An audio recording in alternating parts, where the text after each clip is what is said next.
अस्सलाम वालेकुम स्टूडेंट्स। आज एक्सरसाइज 2.6 लॉग की जो हमने एक्सरसाइज पढ़ी है उसका क्वेश्चन नंबर 3 है और ये फेडरल बोर्ड क्लास 9 मैथमेटिक्स की बुक का क्वेश्चन है और ये इजी क्वेश्चन है, मुश्किल क्वेश्चन नहीं है। ठीक है, इसमें थोड़ी सी एक दो चीज़ें बस न्यू ऐड होगी इस क्वेश्चन में, बाकी कोई इतना मुश्किल नहीं है। बाकी बिल्कुल 2.6 के जो प्रीवियस क्वेश्चन है उसकी तरह ये क्वेश्चन। अच्छा, इसमें क्या बताया हुआ है? अब देखिए इसमें मेन इंपॉर्टेंट चीज़ क्या है, पहले मैं उसको इस पर अंडरलाइन कर देता हूँ। China 1920, Japan 8.5 and 7.8। ये चीज़ें बड़ी इंपॉर्टेंट है इसकी। अब मैं पढ़ के आपको पहले इसको बता देता हूँ इसमें बोला हुआ क्या है, इस क्वेश्चन इस प्रॉब्लम में क्या बताया हुआ, इसको हमने कैसे सॉल्व करना है। द कांसू चाइना आप बोल सकते हैं, ठीक है। The Kansu China earthquake of 1920 C B आएगा, ठीक है। Earthquake of 1920 was measured about 8.5 on Richter scale. अच्छा, इसमें यह बताया हुआ है कि चाइना में 1920 में जो ज़लज़ला आया था उसका जो शिद्दत थी रेक्टर स्केल में 8.5, जिसकी मैग्नीट्यूड था आपके पास 8.5, ठीक है। मैग्नीट्यूड शिद्दत को बोलते हैं जिसकी शिद्दत थी 8.5 रेक्टर स्केल में रिकॉर्ड की गई थी। और इसी के ऑपोजिट अगर हम देखें तो टोक्यो जापान, और उसके 3 साल बाद 1923 में जापान में ज़लज़ला आया था जिसकी शिद्दत थी 7.8 मैग्नीट्यूड थे जिसके, ठीक है। 7.8 मैग्नीट्यूड था रेक्टर स्केल पे। अब हमने बताना है क्या है, यहाँ से देखें, how many times stronger was 1920 earthquake than 1923 earthquake. It's means के जो 1920 में जो ज़लज़ला आया था, अर्थक्वेक आया था, क्या वो कितने टाइम ज़्यादा था 1923 के ज़लज़ले से। इट्स मीन्स कि जो चाइना में ज़लज़ला आया था वो जापान के ज़लज़ले से कितना गुना ज़्यादा था, कितने टाइम स्ट्रॉन्गर था, ठीक है ना, ताकतवर था, स्ट्रॉन्गर था, ठीक है। तो हमने ये बताना है। तो इसमें एक दो चीज़ें आपको पता होनी चाहिए, ठीक है। मैग्नीट्यूड सबसे इम्पॉर्टेंट चीज़ है इसमें। देखिए मैग्नीट्यूड मैं आपको बता देता हूँ, ये मैग्नीट्यूड ये चीज़ होती है ना जिसमें शिद्दत मालूम कहते हैं ज़लज़ले की, किसी भी ज़लज़ले की, ठीक है। इंटेंसिटी, ठीक है, इंटेंसिटी दूसरी चीज़ होती है जिसे हम आई के नाम से डिनोट भी करते हैं। मैग्नीट्यूड इंटेंसिटी का मैं आपको बताता हूँ, ठीक है। जब हम क्वेश्चन करेंगे तो उसमें हम बता देंगे। मैग्नीट्यूड बेसिकली आपके पास आपको मैंने अभी बताया कि ये जो आपके पास ज़लज़ला जो आता है, ये जो इसके ज़लज़ले की शिद्दत होती है, ठीक है ना, 8.5 ये मैग्नीट्यूड है, सही है ना। जैसे कि 7.8 ये मैग्नीट्यूड है, ठीक है। जापान का मैग्नीट्यूड इतना था और चाइना का इतना है अर्थक्वेक का। इंटेंसिटी शिद्दत को बोलते, ठीक है। अब किसी चीज़ की शिद्दत मालूम करनी हो, ठीक है, उसे हम बोलते हो। अब देखिए इसकी तो ऑलरेडी शिद्दत मालूम हो चुकी है, तभी हमने इसको मैग्नीट्यूड बोला है। अब जिस चीज़ की हमने शिद्दत मालूम करनी होती है कि इतनी शिद्दत हो सकती है तो उसको हम बोलते हैं इंटेंसिटी, याद रखना आपने। अब हमारे पास क्वेश्चन है, इसमें सबसे पहले आपने रखना है आई, ठीक है। I1 नाम देते, I0 दे दे, IA दे दे, कोई भी नाम देते, ठीक है। आई कहते हैं इंटेंसिटी को। I1 B the intensity of China earthquake, earthquake, ठीक है। दूसरी आप दे दे I2। अब दूसरा क्या है आपके पास, जापान है, तो हम लिखेंगे intensity to be the intensity of Japan earthquake.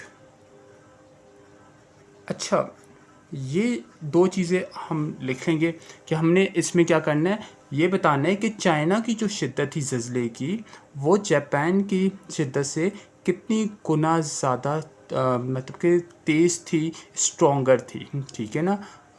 मतलब कि बहुत ताकतवर थी, स्ट्रॉन्गर ताकतवर थी।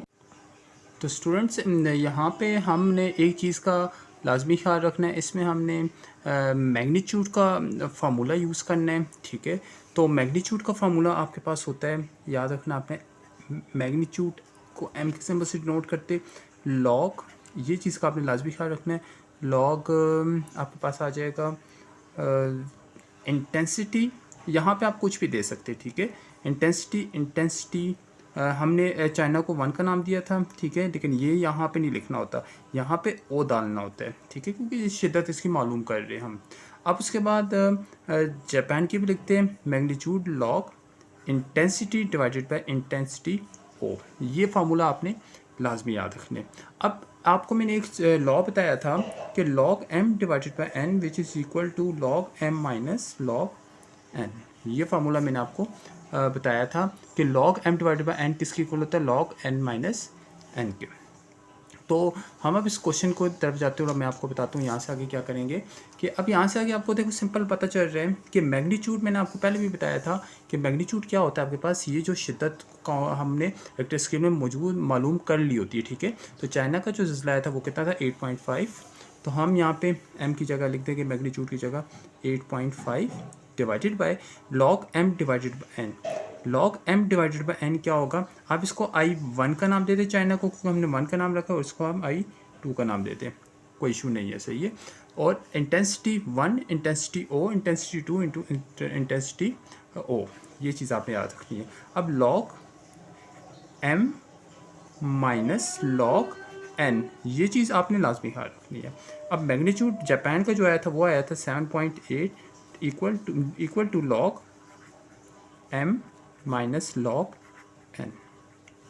इस चीज़ का आपने लाजमी ख्याल रखना है। ये आपके पास यूज़ हो गया, इसको आप इक्वेशन 1 का नाम दे दें, इसको आप इक्वेशन 2 का नाम दे दें। अब ये दोनों जो इक्वेशंस हैं इनको आप ऐड कर दें, ठीक है, या सब्ट्रैक्ट कर दे। ऐसे सब्ट्रैक्ट करेंगे तो हमारा आंसर इसका सही एग्जैक्ट आ सकता है। तो हम इसको सब्ट्रैक्ट कर देंगे। तो मैं आपको यहाँ पे नेक्स्ट पेज पे बता देता हूँ सब्ट्रैक्ट कैसे करेंगे। तो अब आपने यहाँ से आपने सब्ट्रैक्ट, इस चीज़ का आपने लाजमी ख्याल रखना है, सब्ट्रैक्ट इक्वेशन 1, ठीक है, एंड इक्वेशन 2, या इन इक्वेशन 2 लिख सकते हैं, आपकी मर्जी है वो, ठीक है। आपने क्या करना होता है कि इक्वेशन 1 को इक्वेशन 2 से आपने सब्ट्रैक्ट कर देना है, ठीक है ना। मतलब कि इक्वेशन 1 हम ऊपर लिखेंगे, इक्वेशन 2 नीचे लिखेंगे। तो इक्वेशन 1 आपके पास जो बन रही थी वो आ रही थी आपके पास 8.5 equal to log intensity 1 minus log intensity O, और नीचे हम इसके माइनस करेंगे 7.8 log intensity 2 minus log intensity O। फिर इसको हमने क्या करना है, माइनस करना है, क्या करना है, माइनस करना है। अब यहाँ से आप देखें ज़रा, ये वाले आपके पास इक्वेशन बन रही थी, देखिए इसको आप यहाँ से चेक करें ज़रा कि इक्वेशन 1 और इक्वेशन 2 को हमने ऊपर नीचे रख के सब्ट्रैक्ट कर देना है। अब यहाँ पे हम जब सब्ट्रैक्ट करेंगे तो नीचे वाले साइन आपको पता है सब्ट्रैक्ट में क्या होते हैं, चेंज हो जाते हैं। इसका आपको आइडिया होना चाहिए कि नीचे वाले साइन क्या हो जाते हैं, चेंज हो जाते हैं, माइनस वाले। तो हम इसको सब्ट्रैक्ट करेंगे तो उसका आंसर क्या आ जाएगा, यहाँ पे भी माइनस हो जाएगा और यहाँ पे भी ये प्लस थे, तो दोनों किस में चेंज हो जाएंगे, माइनस भी चेंज हो जाएंगे। 7.8 में 7.8 8.5 में 7.8 गए तो कितना बच गया आपके पास, 0.7 आ जाएगा। इक्वल टू ऊपर प्लस है नीचे माइनस है, तो हम इसको कैसे लिख सकते हैं, देखो ये दोनों इसके I1 और I2 ये दोनों सेम नहीं है, तो ये कैंसिल नहीं हो सकते, क्योंकि साइन तो डिफरेंट है लेकिन वैल्यूज डिफरेंट नहीं, तो कैंसिल नहीं हो सकती। तो हम इसको कैसे लिख देंगे, लॉग I1, फिर नीचे वाले के साथ क्या है, प्लस था, चेंज हो गया, माइनस भी चेंज हुआ, तो माइनस I2, ठीक है, इस तरीके से आपने लिखना है। और ये दोनों थे कि सेम है, ठीक है, वैल्यूज़ भी सेम है, ऑपोजिट साइन है, तो ये आपस में कैंसिल हो जाएंगे। तो आपके पास क्या आ जाएगा, equal to 0.7 log intensity I minus log intensity O, ये आपके पास आ गया। अब हमने क्या करना है, अब ये अगेन आपको पता होना चाहिए कि log M N equal to log M minus N, ठीक है, log M minus log N, ये होना चाहिए। देखिए जब हम इसको चेंज कर सकते तो इसको इसमें भी चेंज कर सकते। तो हमारे पास देखिए ये log M minus log N है, तो हम इसको इस तरीके से लिख सकते हैं ना कि लॉग इंटेंसिटी 1, ये ओ नहीं है, ये 2 है, ठीक है, I1 I2, ठीक है, ये तो कैंसिल हो जाएंगे। उसके बाद divided by log I intensity 2, यहाँ तक क्लियर है। अब यहाँ से आगे आपने सिंपल कुछ भी नहीं करना, बहुत ही स्टेप है यहाँ से आगे, यहाँ तक आपको उम्मीद सही तरीके से आपको समझ आ गई होगी। अब इसमें देखिए लॉग I2 लॉग 1, ठीक है, इसमें जब हम चेंज करेंगे इसको, तो इसको हम कैसे लिख देंगे, आप यहाँ से समझिए ज़रा। लॉग 2 टाइम्स रिपीट हो रहा है तो हम इसको सिंगल टाइम लिख देंगे ताकि हमारा जो एग्जैक्ट आंसर आ जाए वो बिल्कुल सेम इस तरीके से आ जाए, log I into I two. वैसे ज़्यादातर ये हमने पढ़ा था कि इस तरीके से भी आप इस लॉ को चेंज कर सकते हैं, लेकिन अगर आप देखो कि यहाँ से जब चेंज करते हो तो आप इसको सिंगल टाइम भी चेंज कर सकते हैं इस तरीके से लिख के, ठीक है। अगर ये स्टेप आप ना भी करें तो कोई इशू नहीं है, आप डायरेक्ट इसको इस पर भी चेंज कर सकते हैं। क्लियर। अब नेक्स्ट स्टेप में यहाँ पे जब आ जाएगा तो log I into I to.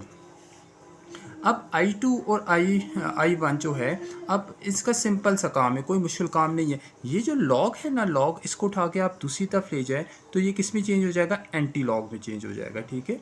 Log को हम इस तरफ लेके आएंगे, anti log 0.7 equal to log I1 divided by I2, ये हो जाएगा आपके पास। Is it clear. लॉग उस तरफ जाके एंटी लॉग में चेंज हो गया। बाकी इंटेंसिटी आई, इंटेंसिटी 2, इंटेंसिटी 1 बिल्कुल वैसे ही है। अब यहाँ से आगे तो सिंपल स्टेप है, आपने क्या करना है कि एंटी लॉग 0.8 जो है, इसको अगर एंटी लॉग में देखेंगे तो इसका आंसर आएगा 5.012 विच is equal to I1 I2। जब ये आपके पास आंसर आ जाएगा तो इसको हम एस्टिमेट अगर एस्टिमेशन अगर इसकी निकाले तो हम 5.012 को 5 भी लिख सकते हैं। ये चीज़ आपने याद रखनी है। अगर 5.012 आ जाए तो ये सबसे ज़्यादा नज़दीक किस नंबर के आ रहा है, 5.012 6 के ज़्यादा नज़दीक आ रहा है या 5 के ज़्यादा नज़दीक आ रहा है, तो ये 5 के ज़्यादा नज़दीक आ रहा है तो हम इसको 5 पे भी चेंज कर सकते हैं। तो I1 divided by I2 equal to 5, ये आप इस तरीके से इसको लिख सकते हैं। अब यहाँ पे देखें I1 I2 इक्वल टू 5। अब यहाँ से देखें, अगर हम इसको क्रॉस में देखें, क्योंकि 5 इसके साथ मल्टीप्लाई हो रहा है, ये इसके साथ मल्टीप्लाई हो रहा है, ठीक है। तो हम I1 को 1 के साथ मल्टीप्लाई करें तो I1 ही आएगा, इक्वल टू इसको अगर हम 5 के साथ मल्टीप्लाई करेंगे तो ये आ जाएगा आपके पास।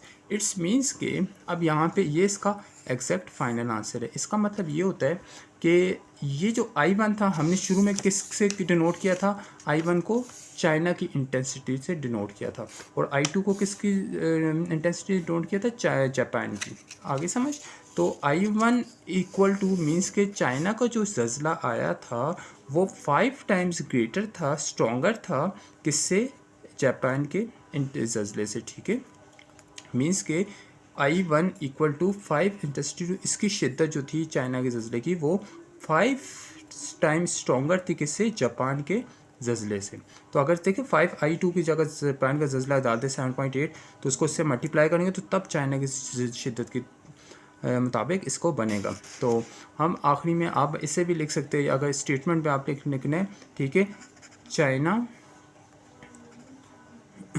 Is about more stronger than Japan earthquake, ठीक है, अर्थक्वेक। ये आप इस तरह कोई भी स्टेटमेंट लिख सकते हैं आप। तो इसका फाइनल एग्जैक्ट आंसर